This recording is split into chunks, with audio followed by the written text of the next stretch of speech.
आपल्यावर बिनशर्त प्रेम करणं तेच आपण मुलांना शिकवायचं आहे. कारण आपण काय म्हणतो, तू आज होमवर्क केला तर तुला आज हे मिळेल ते मिळेल, हे जे त्यांना अटी लावतो आपण, ती शर्त झाल्या ना इथं. तू हे केलंस तर तुला हे मिळेल, तू ते केलंस तर तुला हे मिळेल.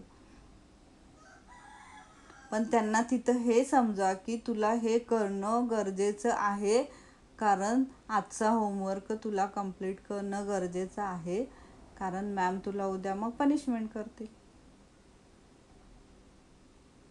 आणि हे तू छान पद्धतीने आरामात आनंदाने कर, हे सांगितलं गेलं पाहिजे त्यांना.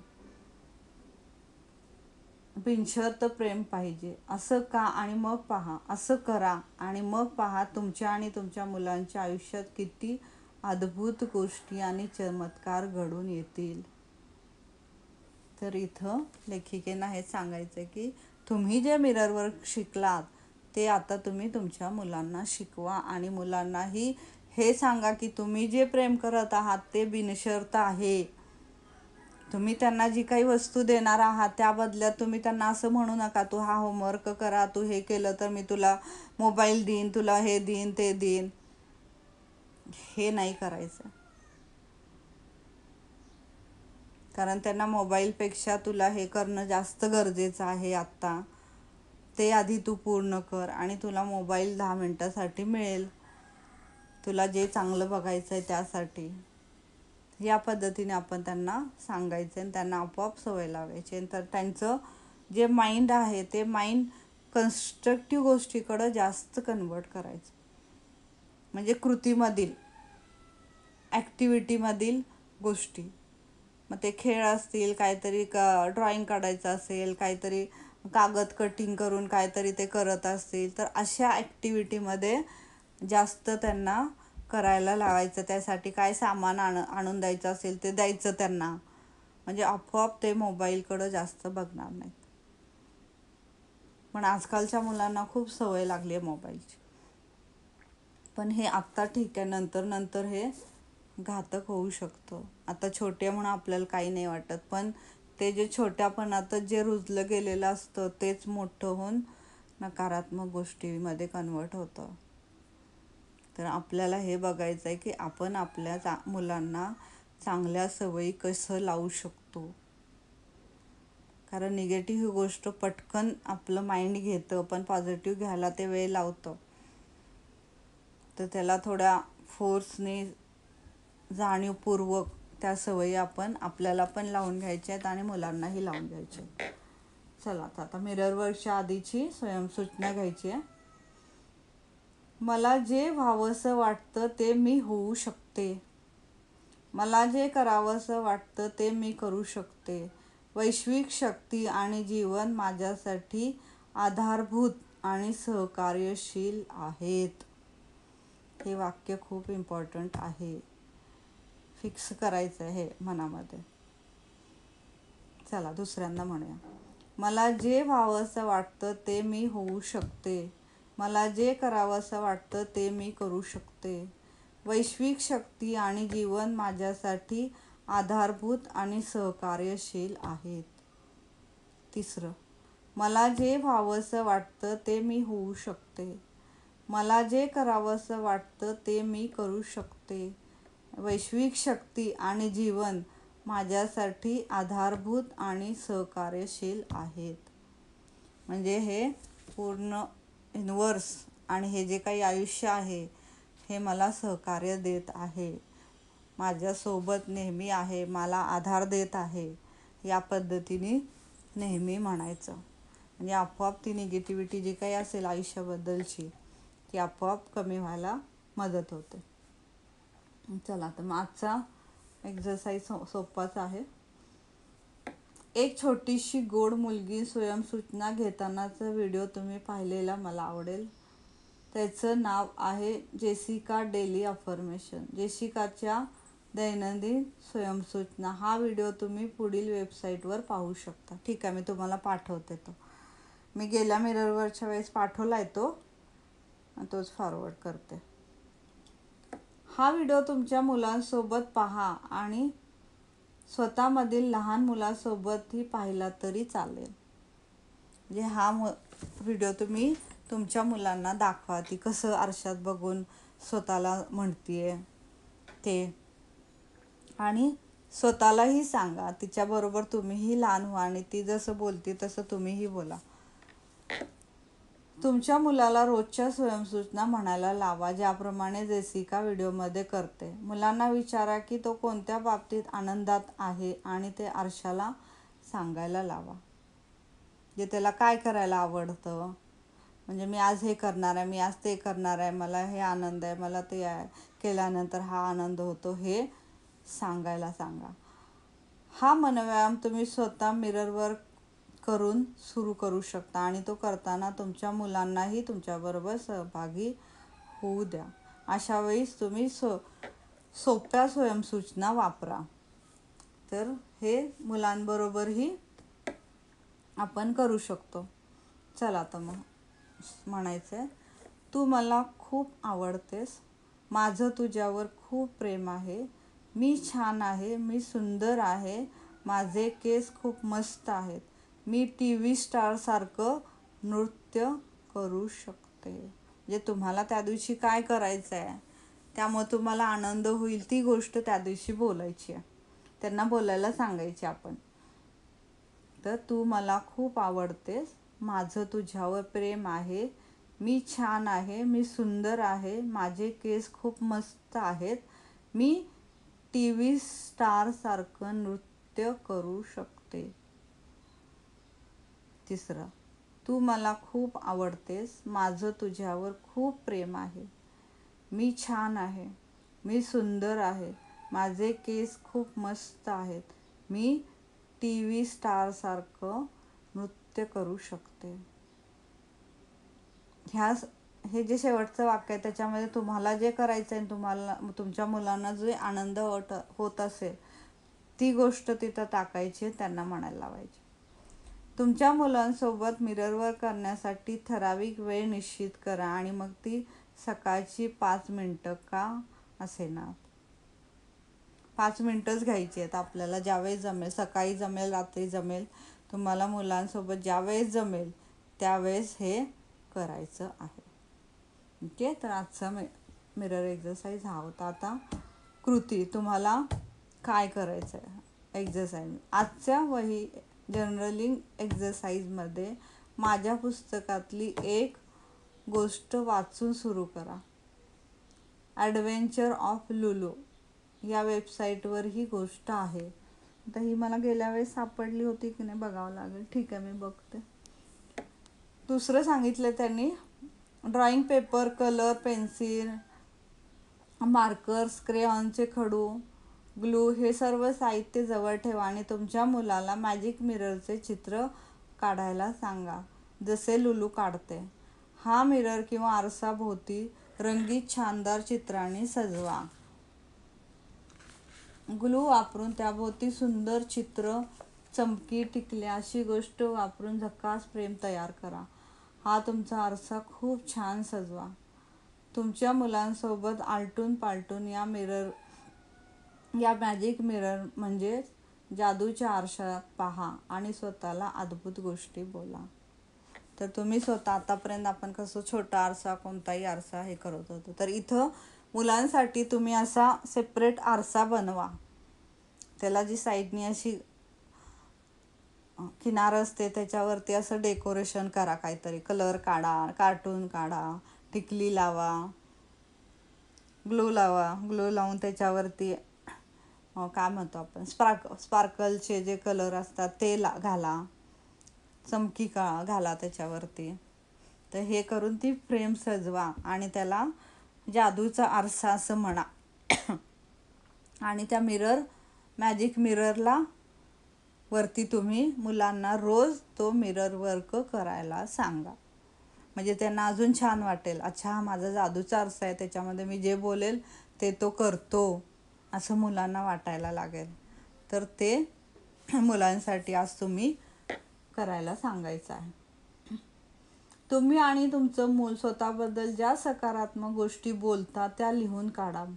म्हणजे जेव्हा तुम्ही दोघं मिळून मिररवर करता त्यावेळी सहज पुनरावृत्ती करता येईल आणि पुन्हा पुन्हा म्हणणं सोपं जाईल. तर तुम्ही जर काही म्हणणार आहात ते आधी तुम्ही म्हणा, मग त्याला म्हणायला लावा. किंवा बरोबर दोन्हीकडं म्हणणार असेल तर आज आपल्याला काय म्हणायचं आहे ते एकदा लिहून काढायचं. मग त्यांना ते दाखवायचं की अच्छा आज मला हे म्हणायचं आधी, आज आपण हे म्हणूया आधी. तर त्या पद्धतीने तुम्ही त्यांच्याकडून मिरर वर्क करून घेऊ शकता. तर जेव्हा तुम्ही मुलांना शिकवणार आहोत तर त्यांच्यासाठी तो जादूचा आरसा मॅजिक मिरर तयार करायचा. मग त्यांना छान वाटेल ते करण्यासाठी.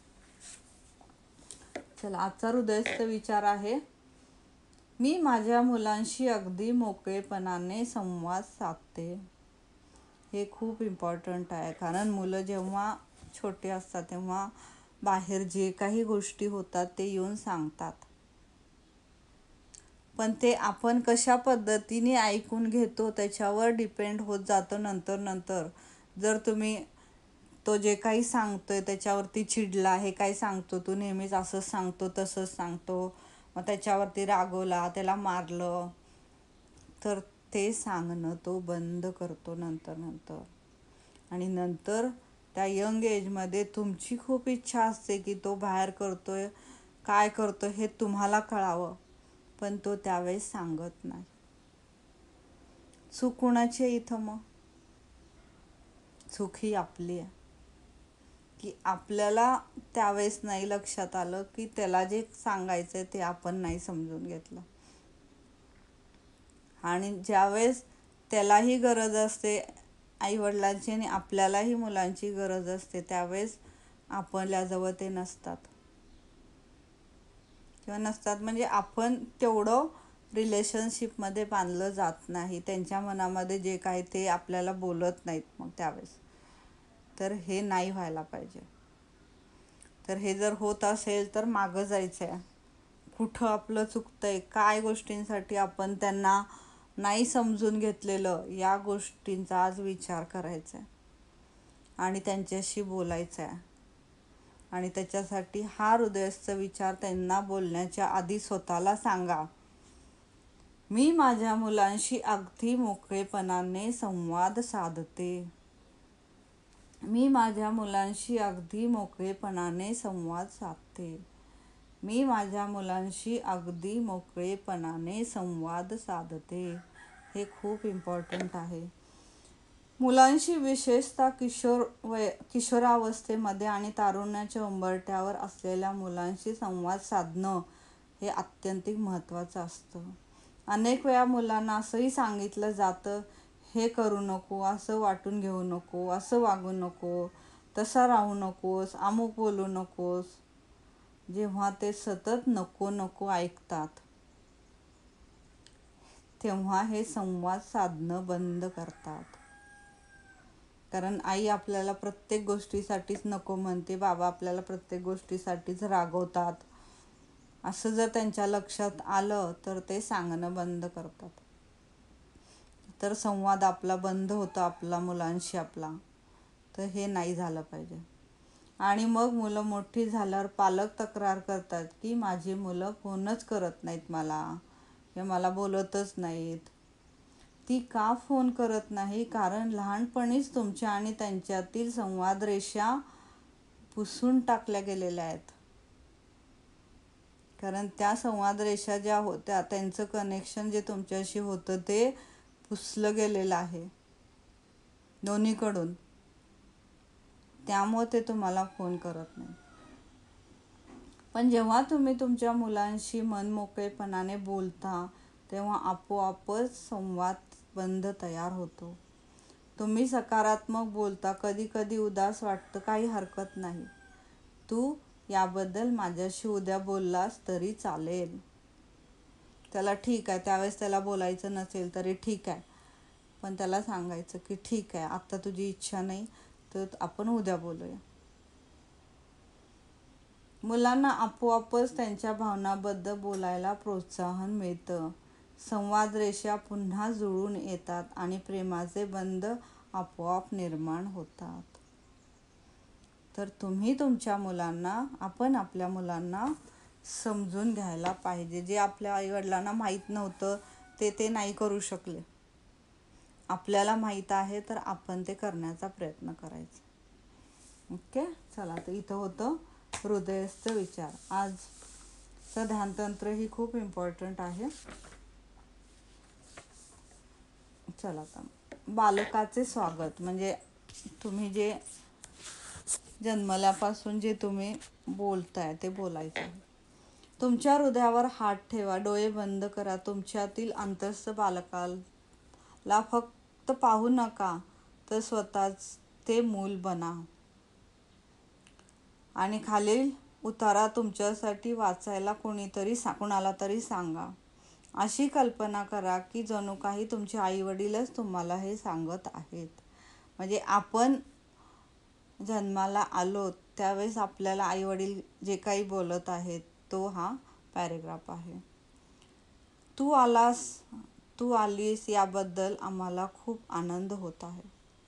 आम्ही तुझी वाट पाहत होतो.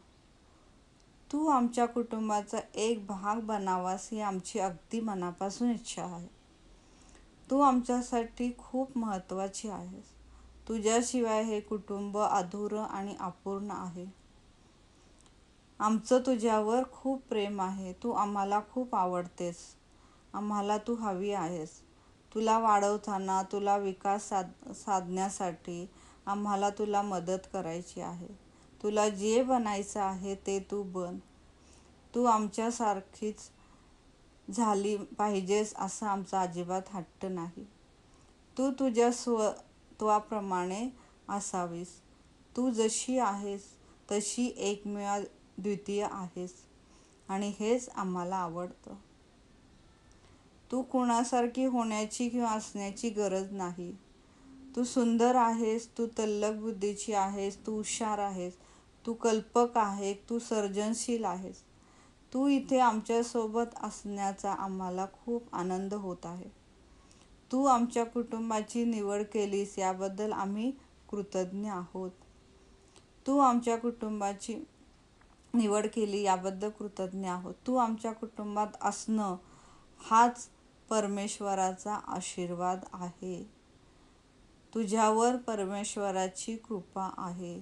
तू आम्हाला आवडतेस. आमचं तुझ्यावर खरोखरच खूप प्रेम आहे. हे शब्द तुमच्या लहान मुलासाठी हे शब्द खरे ठरू देत. दररोज तुम्ही आरशात पाहून हे शब्द म्हणायचे आहेत. हे लक्षात असू दे की ज्या गोष्टी तुमच्या पालकांनी तुम्हाला सांगाव्यात, तुमच्याशी बोलाव्यात असं तुम्हाला वाटतं, त्या सर्व गोष्टी आता आरशात पाहून स्वतःला सांगा. तुमच्या लहान मुलांना सांगा आणि तुमच्यातील लहान मुलांना त्याची गरज आहे. त्याच्यावर कुणीतरी प्रेम करतंय आणि ते कुणाला तरी खूप हवंसं आहे ह्या भावनेची त्याला जाणीव असू दे. आणि ही भावना द्या त्या लहान मुलाला. म्हणजे कुणाला? जे आपल्या आतलं लहान मुलं आहे त्याला आणि जे आपली लहान मुलं आहेत त्यांना. दोन्हींना पण हा पॅरेग्राफ म्हणायचा आहे. दोन्हींसाठी, मुलांसाठी आपण स्वतः म्हणायचं आहे आणि आपल्यासाठी कुणाकडून तरी म्हणून घ्या किंवा आपले जे मोठे आहेत आईवडील, आईवडिलांच्या स्थानी तुम्ही ज्यांना मानता त्यांच्याकडून ते आपल्याला म्हणत आहेत हे इमॅजिनेशन करायचं. तुम्ही कितीही वयाचे असा, तुमच्यातील लहान मुले कितीही घाबरलेलं असो, आजारी असो, दुर्बल असो, काही फरक पडत नाही. त्या लहान मुलाला प्रेमाची आणि आपण हवेसे वाटतच असतो. या आपुलकीच्या भावनेची त्याला आत्यंतिक गरज असते. तुमच्यातील आतील बालकाला सतत सांगत राहा, मला तू खूप आवडतेस. तू माझी लाडकी आहेस. माझं तुझ्यावर खूप प्रेम आहे. तू मला खूप खूप आवडतेस. हेच तुमच्यासाठीचं सत्य आहे. वैश्विक शक्तींना तुम्ही इथे हवे आहात आणि म्हणूनच तुम्ही इथे आहात. वैश्विक शक्तींचं तुमच्यावर प्रेम आहे आणि ते शाश्वत आहे. तुम्ही अनंत काळ सुखात राहू शकता आणि हेच सत्य आहे आणि हेच शाश्वत आहे आणि हे असंच असतं आणि हे असंच आहे. Thank you universe, thank you universe, thank you universe.